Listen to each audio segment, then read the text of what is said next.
भाई तेरे को पता है जो रासलीला होती थी उसमें क्या क्या होता था? आज दिखाते हैं इसी श्रीमद् भागवत पुराण में रासलीला कैसे होती थी और उसमें क्या क्या किया जाता था। तो ये है श्रीमद् भागवत महापुराण द्वितीय खंड। इसमें चलते हैं हम स्कंद 10 और ये रासलीला का आरंभ हम यहाँ से पढ़ते हैं।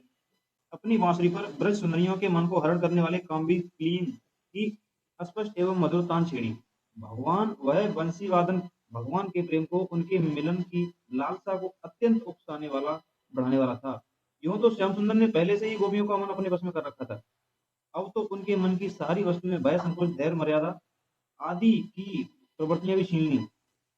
बंसी ध्वनि सुनकर जो गोपियां दूध दो रही थीं, वे अत्यंत उत्सुकतावश दूध दोना छोड़कर चल पड़ी। जो चूल्हे पर दूध औंटा रही थीं, वे उफनता दूध छोड़कर और जो लपसी पका रही थीं, वे पकी हुई लपसी बिना उतारे ही ज्यों की त्यों छोड़कर चल दी।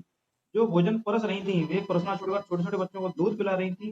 वे दूध पिलाना छोड़कर जो पतियों की सेवा शुश्रूषा कर रही थीं, वे सेवा शुश्रूषा छोड़कर और जो स्वयं भोजन कर रही थी वे भोजन करना छोड़कर अपने कृष्ण प्यारे के पास चल पड़ी।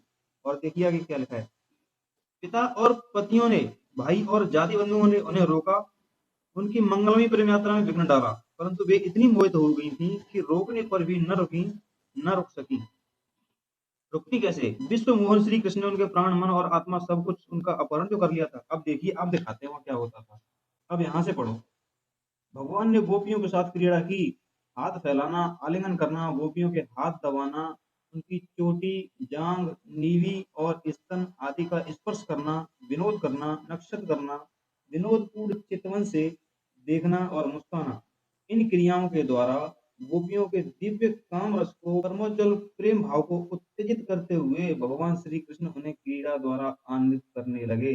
तो दोस्तों, जो लोग कहते हैं कि जो रासलीला में ये सब नहीं होता था, वो एक प्रेम प्रसंग था, अलग टाइप का भगवान और आत्मा का मिलन था, तो आपको दिखा दिया किस प्रकार से आत्मा और परमात्मा मिलते थे, तो किस प्रकार से ये भगवान हो सकते हैं। क्या ये सब करने वाला भगवान हो सकता है? बस सीधा सीधा वीडियो बनाने का मोटिव ये है कि जो श्री कृष्ण भगवान जी थे वो भगवान नहीं थे, वो देवता की श्रेणी में आते हैं और भगवान ऐसे कर्म नहीं करते जैसे इन्होंने किए थे।